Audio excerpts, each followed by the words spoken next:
في كتاب الله يوم خلق السماوات والأرض منها أربعة حرم ذلك الدين القيم فلا تظلموا فيهن أنفسكم صدق الله العظيم. سامعین محترم اور معزز ساتھیوں، محرم الحرام اسلامی مہینوں میں سب سے پہلا مہینہ ہے، اور اس مہینے کی بہت سی خصوصیات اور بہت سی فضیلتیں احادیث مبارکہ میں مذکور ہے۔ خود قرآن یہ اعلان کرتا ہے کہ جب سے اللہ تعالیٰ نے اس کائنات کو بنایا اس وقت سے لے کر 12 مہینے بنائے، اور ان 12 مہینے میں 4 مہینے محترم ہیں، ذی قعدہ، ذی الحجہ، محرم اور رجب۔ یعنی یہ 4 مہینے اور مہینوں کے مقابلے میں زیادہ عظمت والے ہیں۔ ویسے تو سب مہینے ہی اللہ ہی کے مہینے ہیں اور اللہ ہی کے بنائے ہوئے ہیں، لیکن کچھ مہینوں کو خصوصی فضیلت حاصل ہے۔ ان مہینوں میں نیکی کے کام کرنے کا اجر بھی بڑھا دیا جاتا ہے، اور ان مہینوں میں گناہ کرنے پر بھی ڈبل سزا دی جاتی ہے۔ لہذا اس لیے یہ فرمایا گیا کہ یہ جو 4 مہینے محترم ہیں، فَلَا تَظْلِمُوا فِيهِنَّ أَنفُسَكُمْ، ان مہینوں میں تم اپنی جانوں پر ظلم نہ کرو، گناہ کر کے، اللہ کی نافرمانی کر کے تم اپنے جانوں پر ظلم نہ کرو۔ بہرحال اس سے یہ پتہ چلا کہ محرم الحرام کا جو مہینہ ہے وہ مہینہ بھی محترم مہینوں میں سے آتا ہے، اور اس کی فضیلت احادیث مبارکہ میں بھی موجود ہے۔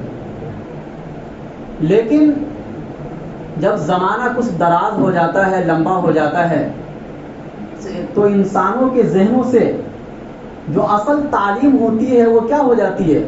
چھپ جاتی ہے۔ پہلے زمانے میں ایسا ہوتا تھا ہمارے نبی کے آنے سے پہلے کہ جب نبیوں کی تعلیم مٹ جایا کرتی تھی تو اللہ تعالیٰ دوسرے پیغمبر کو بھیج دیتے تھے، اور یہ انسان کی فطرت میں ہے یہ بات کہ جب زمانہ لمبا ہو جاتا ہے تو جو تعلیم ہوتی ہے اور اصل تعلیم ہوتی ہے انسان اس کو بھول جاتا ہے۔ ہمارے نبی صلی اللہ علیہ وسلم نے بھی جو ہمیں تعلیم دی تھی اور جن مہینوں کی جو خصوصیات اللہ کے نبی نے ہمیں بتائی تھی، عرصہ دراز ہو جانے کی وجہ سے جو اصل تعلیم تھی وہ مٹ گئی ہمارے ذہنوں سے، اور کچھ غلط لوگوں کے من گھڑت قصے کہانی بیان کرنے کی وجہ سے اس مہینے کی جو عظمت تھی وہ عظمت توہین میں تبدیل ہو گئی۔ اب ہمارے ذہنوں میں محرم الحرام کی فضیلت اور عظمت کسی دوسری وجہ سے ہے، جو اصل وجہ تھی یا جس کو اللہ کے نبی صلی اللہ علیہ وسلم نے بیان فرمایا تھا اس وجہ سے نہیں ہے۔ چنانچہ آج کل محرم الحرام میں اور محرم الحرام کو جو اہمیت دیتے ہیں اور جو فضیلت دیتے ہیں اس میں سب سے بڑی وجہ حضرت حسین رضی اللہ عنہ کی شہادت ہے۔ لوگ یہ سمجھتے ہیں کہ اس مہینے میں حضرت حسین رضی اللہ عنہ کی شہادت ہوئی ہے، اسی وجہ سے یہ مہینہ عظمت والا مہینہ ہو گیا، حالانکہ اس مہینے کی پہلی تاریخ کو حضرت عمر فاروق رضی اللہ عنہ کی بھی شہادت ہوئی ہے، لیکن وہ بات کسی کے ذہن میں نہیں آتی ہے۔ پتہ چلا یہ کسی سازش کے تحت ہوا ہے، ورنہ تو اگر شہادت کی وجہ سے مسلمانوں کے ذہنوں میں اس مہینے کی فضیلت ہوتی تو سب سے پہلا نام حضرت عمر فاروق کا آتا، کیونکہ حضرت عمر فاروق رضی اللہ عنہ مقام و مرتبے میں بھی حضرت حسین رضی اللہ عنہ سے افضل ہیں، خلیفہ راشد ہیں، نبی صلی اللہ علیہ وسلم سے ان کا نسبی رشتہ بھی ہے اور سببی رشتہ بھی ہے، یعنی اللہ کے نبی صلی اللہ علیہ وسلم کے وہ سسر بھی ہیں، اور اگر دیکھا جائے تو حضرت علی رضی اللہ اور حضرت فاطمہ کی ایک بیٹی سے حضرت عمر فاروق کا نکاح بھی ہوا ہے، تو اس اعتبار سے اہل بیت سے ان کا نکاح بھی ہوا ہے، گھرانہ اہل بیت سے ان کا خاص تعلق اور خصوصی تعلق ہے۔ تو اگر شہادت کی وجہ سے محرم الحرام کی عظمت بڑھ جاتی ہے تو سب سے پہلا نام کن کا آنا چاہیے؟ حضرت عمر فاروق کا آنا چاہیے، کیونکہ ان کی شہادت بھی دردناک شہادت ہے، جو 3 دن تک اسی تکلیف میں مبتلا تھے۔ اگر اوپر سے کھانا ڈالا جاتا تھا تو پیٹ کے راستے سے باہر آ جاتا تھا، کوئی دوا ڈالی جاتی تھی یا پانی ڈالا جاتا تھا تو وہ پیٹ کے راستے سے باہر آ جاتا تھا۔ اتنی تکلیف کی زندگی میں آخر وقت میں حضرت عمر فاروق رضی اللہ عنہ شہادت پائے ہیں۔ تو شہادت اصل وجہ نہیں ہے، پتہ چلا اصل تو یہ ہے کہ حضرت حسین رضی اللہ عنہ کا نام لے کر اللہ کے نبی نے اس مہینے کی جو اصل فضیلت کو بیان کیا تھا اس کو چھپا دینا، اس کو دبا دینا، تاکہ مسلمان غیروں کی مشابہت میں لگ جائے، اور جو اصل تعلیم تھی محرم الحرام کی، اس تعلیم کو ایسا بھلا دیا جائے کہ اب اگر ہم مسلمانوں کے سامنے اس تعلیم کو بیان بھی کریں گے تو مسلمانوں کو ایسا لگے گا کہ یہ جو بیان کر رہا ہے یہ غلط ہے، اور ہمارے ذہنوں میں پہلے سے جو چلتا ہوا آ رہا ہے صحیح وہی ہے، ایسا ہونے لگ جاتا ہے۔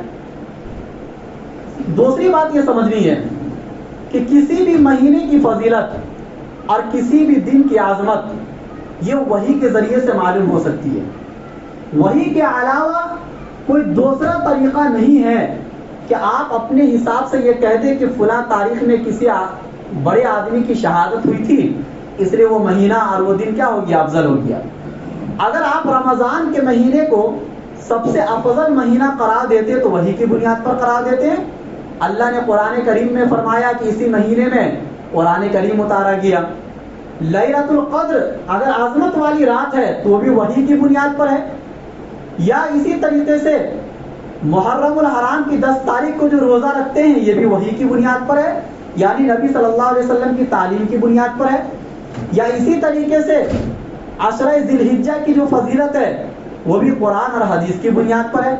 یعنی جتنی بھی فضیلتوں کو آپ اگر دیکھیں گے، کھنگالیں گے، تو کسی بھی مہینے کی فضیلت اور عظمت کسی کی شہادت کی وجہ سے یا کسی کی موت کی وجہ سے نہیں ہے، اور نہ وہ دن وہ مہینہ کسی کی شہادت یا کسی کی موت کی وجہ سے غمناک مہینہ نہیں ہوا ہے، یا غم والا مہینہ یا غم والا دن نہیں ہوا ہے۔ تو اسی طریقے سے محرم الحرام کی جتنی بھی فضیلت قرآن اور حدیث میں بیان کی گئی ہے بس اتنا ہی ہے۔ اگر حضرت حسین رضی اللہ عنہ کی شہادت کی وجہ سے اس مہینے کو کچھ فضیلت ملنی چاہیے تو وہ اللہ کے نبی پہلے ہی بتا دیتے، کیونکہ حضرت حسین رضی اللہ عنہ کی شہادت کا علم اللہ کے نبی صلی اللہ علیہ وسلم کو پہلے سے تھا، حضرت علی رضی اللہ عنہ کو پہلے سے تھا۔ اب ان سے بڑی بڑی شہادتیں ہوئی ہیں۔ حضرت حمزہ رضی اللہ عنہ جو سید الشہداء ہیں، تمام شہیدوں کے سردار ہیں، نبی اکرم صلی اللہ علیہ وسلم کے سگے چچا ہیں، بہت دردناک طریقے سے ان کی شہادت ہوئی، اور ان کی شہادت شوال کے مہینے میں ہوئی ہے، اور شوال کے مہینے کی پہلی تاریخ کو ہم ہر سال عید مناتے ہیں۔ عید کب مناتے ہیں؟ پہلی تاریخ کو مناتے ہیں۔ اسی طریقے سے ذی الحجہ کی 18 تاریخ کو حضرت عثمان غنی رضی اللہ عنہ کی شہادت ہوئی ہے۔ اگر حضرت علی داماد رسول ہیں تو حضرت عثمان غنی ڈبل داماد رسول ہیں، لیکن اس دن کو تو ان لوگوں نے تو خوشی کا دن بنا دیا جس کو عید غدیر کہا جاتا ہے۔ تو پتہ یہ چلا کہ آپ کے دل میں محبت نہیں ہے۔ دیکھو، محبت اس چیز کا نام نہیں ہے کہ ایک صحابی سے محبت کر کے سارے صحابی کو تم کیا کہہ دو، غلط کہہ دو یا ان کو گالی دو۔ اہل بیت سے محبت کا یہ مطلب بالکل بھی نہیں ہے کہ آپ 4-5 لوگوں سے محبت کر کے ایک حدیث پیش کر دو کہ اللہ کے نبی نے فرمایا تھا کہ جو اہل بیت سے محبت کرے گا وہ مجھ سے محبت کرے گا، اور جو مجھ سے محبت کرے گا وہ اللہ سے محبت کرے گا، اور آپ تمام صحابہ کو کیا کہہ رہے ہو، گالی دے رہے ہو، یا کہہ رہے ہو وہ ایمان سے پھر گئے یا مرتد ہو گئے۔ تو یہ ایک حدیث کی بنیاد پر آپ کہہ رہے ہیں، اور ساری حدیثوں کو آپ چھوڑ رہے ہیں، یا ساری قرآن کی آیتوں کو آپ چھوڑ رہے ہیں۔ بھائی، جس طرح سے حضرت حسن حسین کی فضیلت ہے اس سے کہیں زیادہ فضیلت قرآن اور حدیث کی روشنی میں حضرت ابو بکر صدیق کی فضیلت ہے، حضرت عمر فاروق کی فضیلت ہے، حضرت عثمان غنی، حضرت علی کی فضیلت ہے۔ لیکن ان لوگوں کی شہادت کے دن کو ہم غم کا دن نہیں مناتے ہیں۔ سب سے بڑی چیز تو یہ ہے کہ شہادت اسلام میں ایک اچھی چیز ہے جس کی تمنا خود اللہ کے نبی صلی اللہ علیہ وسلم نے بار بار کیا ہے، جس کی تمنا خود حضرت عمر فاروق نے کیا ہے کہ اللہ مجھے شہادت کی موت دے اور مجھے مدینے میں موت دے. اور حضرت خالد بن ولید رضی اللہ عنہ جو تمام جنگوں میں شریک ہوئے تھے، لیکن جب وہ دنیا سے جا رہے تو بستر سے جا رہے تھے، اور ان کو یہ افسوس ہو رہا تھا کہ جو سارے میدان میں شریک ہوا ہو، سارے جہاد میں شریک ہوا ہو، ان کو شہادت کی موت نہیں آ رہی ہے. تو شہادت کی تمنا بڑے بڑے صحابہ کیا کرتے تھے. خود قرآن کریم نے کہا وَلَا تَقُولُوا فِي سَبِيلِ اللَّهِ أَمْوَاتٌ بَلْ أَحْيَاءٌ، کہ جو اللہ کے راستے میں قتل ہو جاتے ہیں، شہید ہو جاتے ہیں، ان کو مردہ نہ سمجھو بلکہ وہ زندہ ہیں. وَلَٰكِن لَا تَشْعُرُونَ، لیکن ان کی زندگی کا تمہیں احساس نہیں ہوتا. تو بہرحال محرم الحرام کا مہینہ غم کا مہینہ نہیں ہے. اس مہینے میں عجیب عجیب لوگ رسم و رواج کرتے ہیں. کبھی تو ایصال ثواب کی روشنی میں کسی مردے کو ایصال ثواب کرنا کوئی گناہ کا کام نہیں ہے، لیکن خاص مہینہ اور خاص دن قرار دے کر اس کو ضروری سمجھنا بہرحال یہ ایک بدعت ہے. اسی طریقے سے تعزیت، اب تعزیت سے کیا بن گیا؟ تعزیہ بن گیا. اسلام میں اگر کسی بڑی شخصیت کا انتقال ہو جائے تو 3 دن کے اندر اندر تعزیت کرنا ایک مسنون عمل ہے. یعنی ان کے گھر والوں کو تسلی دینا. آپ کے گھر کسی کا انتقال ہو گیا، میں 3 دن کے اندر اندر آپ کو تسلی دے رہا ہوں، آپ کو صبر کی تلقین کر رہا ہوں. اس کو کہا جاتا ہے تعزیت، اور یہ ہونا چاہیے. لیکن 3 دن کے اندر، 3 دن کے بعد تعزیت کرنا اور ہر سال اس تاریخ میں تعزیت کرنا، یہ اسلام میں اچھا عمل نہیں ہے. اس سے غم اور تازہ ہوگا، غم بھلایا نہیں جائے گا. دوسری بات یہ ہے کہ اب تعزیت سے ہوتے ہوتے کیا بن گیا؟ تعزیہ بن گیا. بہت سے محلے، بہت سے گاؤں علاقوں میں آپ دیکھتے ہوں گے کہ تعزیہ نما ایک چیز بناتے ہیں. یہ اصل ہے کیا؟ یہ کہتے ہیں کہ حضرت حسین رضی اللہ عنہ کی یہ قبر مبارک ہے، اور جب ہم یہ تعزیہ بناتے ہیں تو اس میں حسین رضی اللہ عنہ کی روح آتی ہے. اور ہم نے تو اپنی آنکھوں سے یہاں تک دیکھا ہے کہ لوگ اس تعزیہ کے سامنے جھکتے ہیں، نظر و نیاز کرتے ہیں، بلکہ مانگتے ہیں، بلکہ بہت سے لوگ سجدہ بھی کر دیتے ہیں. اتنا احترام کس چیز کا کر رہے ہیں؟ لکڑی سے بنائی ہوئی چیزوں کا. ہم تو ابھی تک غلط کہہ رہے تھے ان لوگوں کو جو پتھر سے بنا کر خدا سمجھتے یا اس کے سامنے جھکتے ہیں. ہم ان کو کفر و شرک کہہ رہے تھے. پتھر تو پھر بھی لکڑی سے مضبوط ہے، پتھر تو پھر بھی لکڑی سے مضبوط ہے. لیکن اگر وہ کفر و شرک ہو سکتا ہے تو تعزیہ کے سامنے جھکنا یا تعزیہ سے کچھ مانگنا یہ کفر و شرک نہیں ہو سکتا ہے. آپ حضرت حسین رضی اللہ عنہ کی محبت کا سہارا لے کر اور واسطہ دے کر آپ ان کے نانا کے دین کی دھجیاں اڑا رہے ہیں. آپ کیا کر رہے ہیں؟ حضرت حسین رضی اللہ عنہ تو میدان کربلا کے اندر اپنے نانا کے دین کو روشن کیا اور یہ کہا کہ جس دین کو ہمارے نانا لے کر آئے تھے وہ کسی للو پنجو کے ہاتھ میں نہیں دیا جا سکتا ہے. اگر چاہتے تو وہ بیعت کر لیتے یزید کی اور قتل سے بچ جاتے اور امن کی زندگی گزار سکتے تھے وہ. لیکن انہوں نے یہ دیکھا کہ جس کی زندگی شرابی ہو، جس کی زندگی عیش میں گزر رہی ہو، میں بیعت کر کر ان کو ویلو کیوں دوں؟ کیونکہ میرا ایک مقام ہے، میرا ایک مرتبہ ہے، میں اہل بیعت میں سے ہوں. اگر میں بیعت کر لیا تو اس کا ایک مقام بڑھ جائے گا یزید کا، اور دنیا ان کو قدر و منزلت کی نگاہ سے دیکھے گی. لیکن شہید ہو جانا پسند کیا اور اپنے نانا کے دین پر کوئی آنچ آنے نہیں دیا. لیکن آج انہی کا نام لے کر آج ہزاروں رسمیں ایسی آپ منا رہے ہو جس کے اندر کھلم کھلا شرک پایا جاتا ہے، لیکن ہمیں اس شرک کا احساس بھی نہیں ہے. اور احساس ہوگا کیسے؟ کیونکہ یہ سب کام ہم دین سمجھ کر کرتے ہیں. ایک آدمی زنا کرتا ہے گناہ سمجھ کر توبہ کر سکتا ہے، شراب پیتا ہے گناہ سمجھ کر وہ توبہ کر سکتا ہے. لیکن ایک آدمی کوئی کام کر رہا ہے دین سمجھ کر، عبادت سمجھ کر، قیام موت تک اس کو توبہ نصیب نہیں ہوگی، کیونکہ وہ اس کام کو اچھا سمجھ رہا ہے. ایسے لوگوں کے بارے میں قرآن یہ کہتا ہے سورہ کہف کے اندر کہ قیامت کے دن ایسے لوگ بھی میرے پاس آئیں گے جو بہت محنت کر رہے ہوں گے دنیا میں، اور بہت محنت کیے ہوں گے، ان کو ایسا لگ رہا تھا کہ میں بہت اچھا کام کر رہا ہوں، حالانکہ وہ بہت برا کام کر رہے تھے۔ بہرحال یہ تو تعزیت سے کیا بن گیا؟ تعزیہ بن گیا۔ اسی طریقے سے رونا، پیٹنا، نوحہ کرنا، ماتم کرنا، یہ تمام چیزوں کو خود اللہ کے نبی صلی اللہ علیہ وسلم نے صحیح بخاری، صحیح مسلم کی حدیث میں کیا قرار دیا؟ حرام قرار دیا ہے۔ ماتم کے بارے میں بتا دوں کہ حضرت جعفر رضی اللہ عنہ یہ حضرت علی رضی اللہ عنہ کے سگے بھائی ہیں، چچا ابو طالب کے سگے بیٹے ہیں، اللہ کے نبی صلی اللہ علیہ وسلم کے چچا زاد بھائی ہیں، اہل بیت میں سے ہیں۔ کس میں سے ہیں؟ اہل بیت میں سے ہیں۔ سن 8 ہجری میں ان کی شہادت ہوتی ہے ایک غزوے کے اندر، اور یہ کثیر الاولاد تھے۔ کیا تھے؟ ان کی اولاد بہت زیادہ تھی۔ شہادت کی خبر اللہ کے نبی صلی اللہ علیہ وسلم تک پہنچتی ہے، بہت افسوس ہوتا ہے، آنکھوں سے آنسو نکل آتے ہیں، کیونکہ چچا زاد بھائی بھی تھے اور حبشہ کی طرف ہجرت کیے تھے حضرت جعفر رضی اللہ عنہ، اور حبشہ کے جو بادشاہ تھے، جو نجاشی، ان کا دل جو نرم ہوا تھا وہ انہی کی تقریب کی وجہ سے نرم ہوا تھا، بہت فضیلت ہے ان کی۔ تو جب ان کی اہلیہ کو معلوم پڑا تو بہت زیادہ رونے لگ گئی، اتنا زیادہ کہ آوازیں باہر آنے لگی۔ اللہ کے نبی نے عورتوں سے فرمایا کہ جا کے ان کو خاموش کر دو۔ جا کر خاموش کیے، لیکن خاموش ہونے کا نام نہیں۔ ایک مرتبہ ہوا، 2 مرتبہ ہوا، تیسری مرتبہ میں اللہ کے نبی صلی اللہ علیہ وسلم نے فرمایا کہ ان کے منہ میں جا کر مٹی ڈال دو، یا بعض روایتوں میں کہ راکھ ڈال دو ان کے اوپر۔ اب دیکھو یہاں پر اہل بیت کی شہادت ہو رہی ہے، اور عورت کے لیے یعنی بیوی کے لیے سوگ منانا جائز ہے اسلام میں۔ کتنا؟ 4 مہینہ 10 دن۔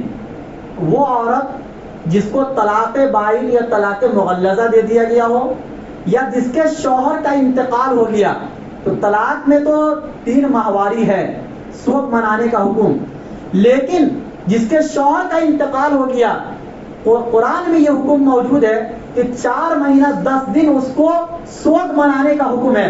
زیب و زینت نہیں کرے گی، باہر نہیں نکلے گی۔ اگر وہ رو رہی تھی تو ایک بیوی ہو کر رو رہی تھی، لیکن اتنے تیز آواز سے رونا کہ جو آواز باہر نکلے، اللہ کے نبی صلی اللہ علیہ وسلم نے اس چیز کو پسند نہیں کیا۔ اور آج انہی اہل بیت کے نام پر ہر سال 10 محرم الحرام کو ان کا نام لے کر روتے ہیں۔ ان کا نام لے کر رونا یہ ان کی عظمت نہیں، یہ ان کی توہین ہے۔ وہ اہل بیت جو اپنا نام کسی غیروں کے سامنے لینا پسند نہیں کیا کرتی تھی، جن کے تقدس کی قسم کھائی جا سکتی ہے، جو اپنے نام کو بھی چھپا کر رکھتی تھی، آپ ان کے نام کو لے کر ایسے قصے جن کا تعلق نہ قرآن میں ہے نہ حدیث میں ہے، من گھڑت بنائے ہوئے قصے، اور وہ بھی کسی عیاش آدمی کے بنائے ہوئے قصے، جنہوں نے یہ تمام قصے بنا کر مسلمانوں کی جھولی میں ڈال دیا۔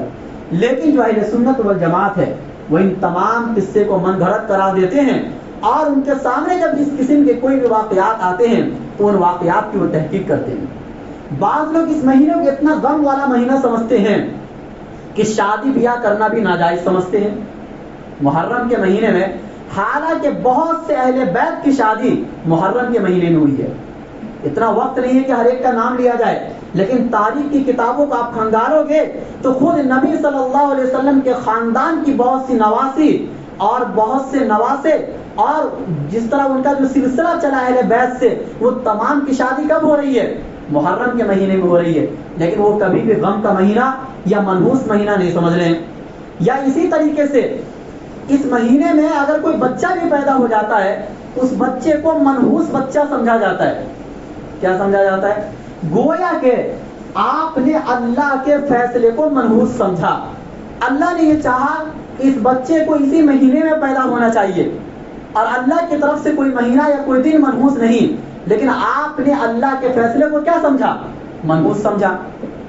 یا اسی طریقے سے بہت سی جگہ یہ بھی رسم و رواج ہے کہ جب یکم محرم الحرام شروع ہوتا ہے تو وہ اپنے چھوٹے چھوٹے بچے کو جو چلنے پھرنے کے قابل ہوتے ہیں ان کو سفید لباس پہناتے ہیں، اور بیچ میں ایک پٹا باندھتے ہیں ہرے کلر کا، ان کے ہاتھ میں ایک ڈنٹی دے دیتے ہیں، ان کا 10 دن تک یہ کام ہوتا ہے کہ وہ یہ صرف شیعہ میں نہیں، میں ایسے لوگوں میں بتا رہا ہوں جو شیعہ نہیں ہے، ان کا کام یہ ہوتا ہے کہ 10 دن تک وہ دیکھیں گے کون سی عورت چوڑی پہنی ہوئی ہے، وہ سب کی چوڑی کو توڑیں گے، اور کون چپل پہنی ہوئی ہے اس کو بھی وہ ماریں گے.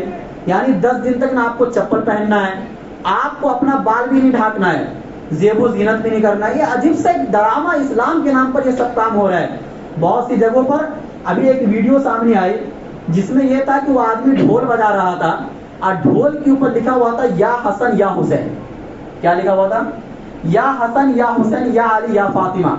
آپ محبت کر رہے ہو یا دشمنی کر رہے ہو یہ سمجھ میں نہیں آ رہا ہے کہ بھائی جس ڈھول بجانے کو اللہ کے نبی نے حرام قرار دیا اور اسی مقصد کے لیے دنیا میں آئے تھے اللہ کے نبی صلی اللہ علیہ وسلم، آپ اسی ڈھول بجانے کی یعنی ان کے آلات پر حضرت علی، حسن، حسین، حضرت فاطمہ کا نام لکھ کر آپ ڈھول بجا رہے ہو.